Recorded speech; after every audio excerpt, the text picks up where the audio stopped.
Hello, friends. We're just back from our Easter vacation. It was fun, nice weather, and seeing family and friends, and it just felt like a good break. So now we're in the home stretch. We can make it. We have several more weeks that we can have a great story each week, and a lot of fun things coming up, and it's just going to go so fast. But for now, for this week, we have another story and another chance to come down to the library and pick out the books that you want to read. So I hope you enjoy the book I picked out today, Jujo, the Youngest Tribesman by Mark Ludi. Some of you have read The Flower Man. That is also by Mark Ludi. And The Farmer and The Grump.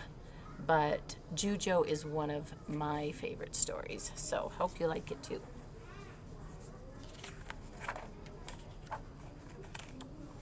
Here is all the people in the village. Jujo, the Youngest Tribesman. In the village, next to where the Ting Tang River falls, lived a boy. His name was Jujo, and what he wanted more than anything was to go on the hunt with his father and the other tribesmen.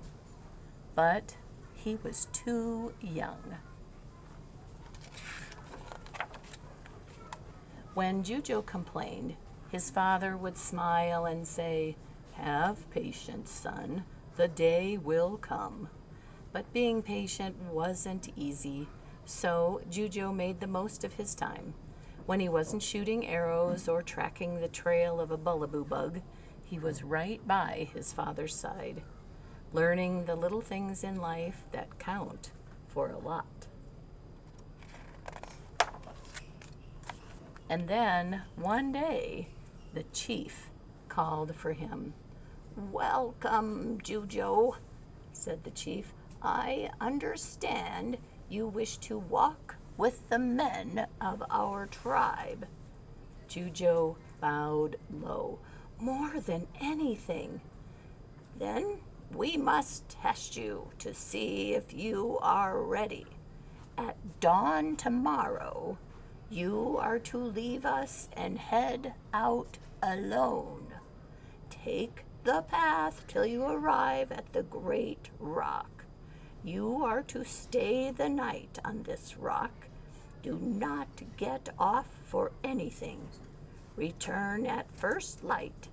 We'll then know whether you are worthy of being a tribesman." Jujo gulped. He knew how dangerous the jungle was, but this is what he had been waiting for.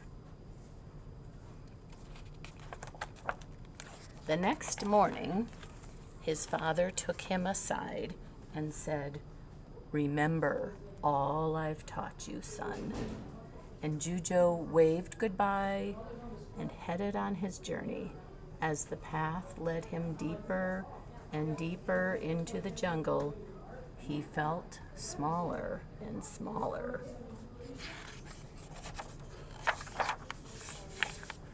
It was nightfall when he finally arrived at the great rock. Carefully, he climbed to the top and prepared himself for the night. The air was cool and carried with it sounds and stirrings of the restless animals. Jujo felt very alone and was grateful for the moon's light. He pulled some food from his bag and was about to eat when he sensed something watching him. He squinted into the darkness. A twig snapped. "Who's there?" No one answered, but out of the darkness slithered a snake. It was as thick as the branches of the bongo tree and seemed to have no end. It coiled its body at the base of the rock and then spoke. "Greetings. I'm Samsoa. What's your name? Jujo stood, trying to look brave, and answered, Jujo. Jujo, a fine name for a strong and brave young man. And here, all alone. Jujo was flattered. Thank you. He liked being thought of as a brave young man. And so wise, bringing food with you. I haven't eaten in days. My father always says, be prepared. Without another word, Jujo tore off a chunk of his bread. Please, Samsoa, have some.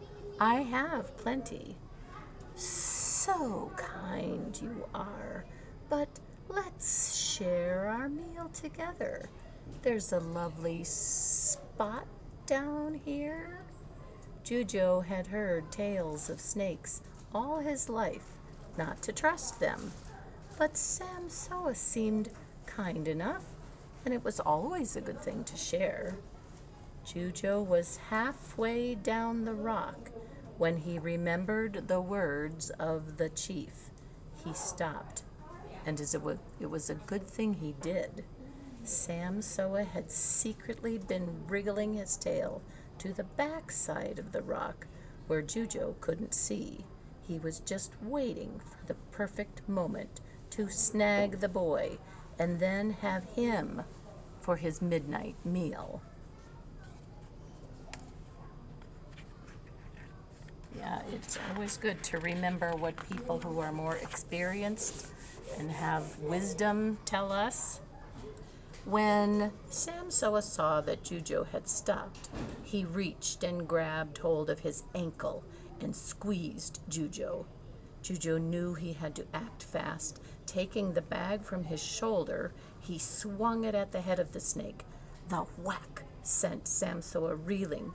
Jujo had just enough time to scramble up the rock to safety, dropping his food on the way. Well, he did get out of that, but he might end up a little bit hungry.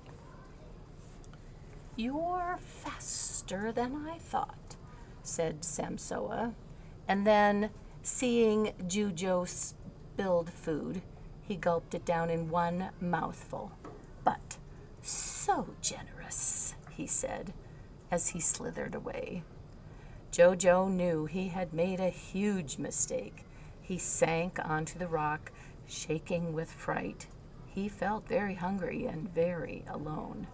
He was tired and wanted to sleep until he saw a shadow move. He got out his bow and shouted, "Don't come any closer." But the shadow did come closer. When it stepped into the moonlight, Jujo could see it was a big cat with padded paws and a snaggletooth. "Hello, I'm Mashaku. Don't be afraid. I'm as friendly as they come," he purred. "Oh, I'm not taking any chances," said Jujo, who had learned his lesson. I understand. This is no place for a young boy. Why, you're just a tasty snack to many creatures in the jungle. It's a good thing I came along when I did. I'll take care of you." Thank you, Mashaku. That's kind of you." Jujo lowered his bow. "Now, tell me, why are you here?" Jujo liked the cat. He seemed friendly and good-natured, so he began to tell his story. "That snake? I could have told you not to trust him. You must be terribly hungry. Come back to my den. I have a warm feast waiting." Jujo's stomach begged him to go. "Thank you again, Mashaku, but Chief told me not to leave the rock for anything."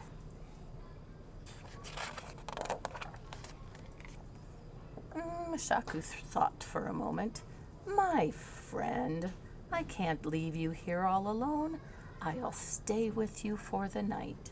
You need company, and company is what I have to give. Thanks, Mashaku, but I will be fine. Purr, move over, friend, and make room for me. I'm coming up. Jujo enjoyed talking with Mashaku while on the rock, but being any closer to that snaggletooth was more than he wanted. Mashaku, wait! But the cat wasn't waiting for anything. He crouched and he leaped up the rock. Jujo grabbed his bow. Mashaku, no! The cat acted as though he didn't hear. He just clawed closer and closer. Just a little more and he'd be on the top with Jujo. Don't make me, said Jujo as he notched an arrow. The cat stopped clawing and looked up. You wouldn't, said Mashaku, but he saw the look in Jujo's eyes and let go. He slid down the rock. Staring up at the boy, he growled, Next time you won't be so lucky. Get out of here, cat. Purr, we'll meet again, Jujo. We'll meet again. Mashaku disappeared into the night. Well, I do think that Jujo showed a lot of bravery then and kept his wits about him. Jujo then realized that Mashaku, though appearing friendly at first, was probably planning to have him for his next feast. Jujo let out a deep sigh of relief. He remained watchful, but as the night wore on, his eyes grew heavy. Sometime later, Jujo thought he saw the treetops swaying, but there was no wind. He was suddenly very alert. The earth began to tremble. Jujo's heart beat wildly. Something enormous was headed toward him. But then it stopped. Get off my rock!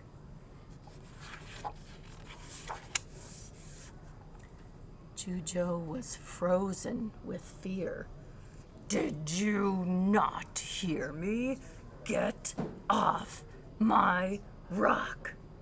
Into the moonlight barreled a beast, angry, wild, and frighteningly big.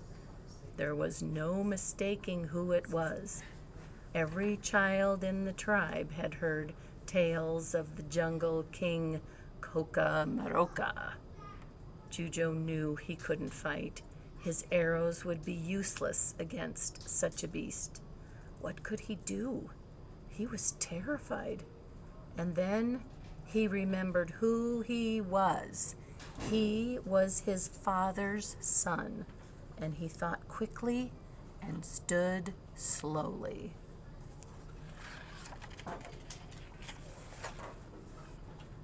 When Jujo spoke, his voice shook. King Koka Maroka, it is an honor to meet you. You are a legend among my people.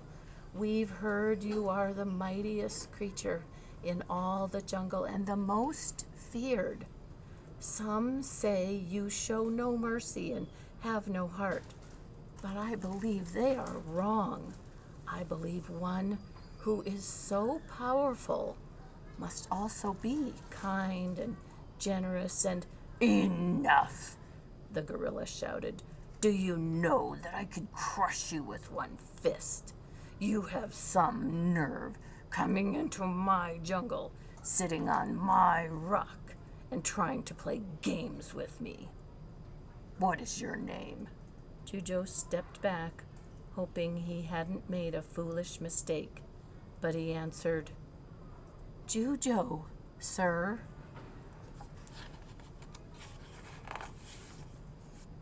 Then Koka Maroka leaned in and whispered, "Well, Jujo, I must say I'm impressed.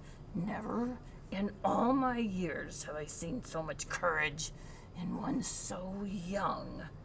Enjoy my rock tonight, and tomorrow go tell your people what happened when you came face to face with the king who has no heart." Jujo bowed low. "Thank you. You are a good king."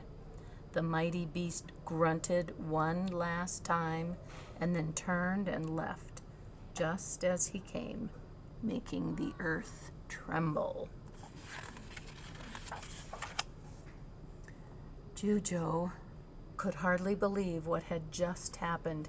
He knew the village people would never believe his night's adventure. As he stood and stared, morning light spread across the jungle. It was time to go home.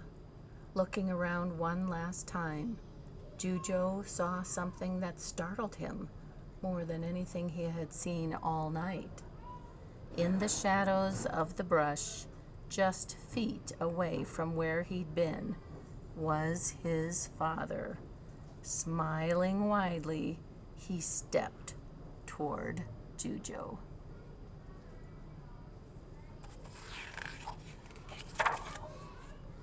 And then Jujo heard a loud cheer. He stepped back and saw in the trees surrounding the rock all the tribesmen, each with a spear at the ready. They had been with him the whole night. His father said, "Jujo, you showed true courage and wisdom. You honored not only me, but the entire tribe last night. You proved yourself worthy to walk with men. Tonight, we will celebrate." It makes me feel very relieved to know that they didn't leave Jujo, the young man, alone to prove his bravery. They let him do it, but if something happened, they were right there.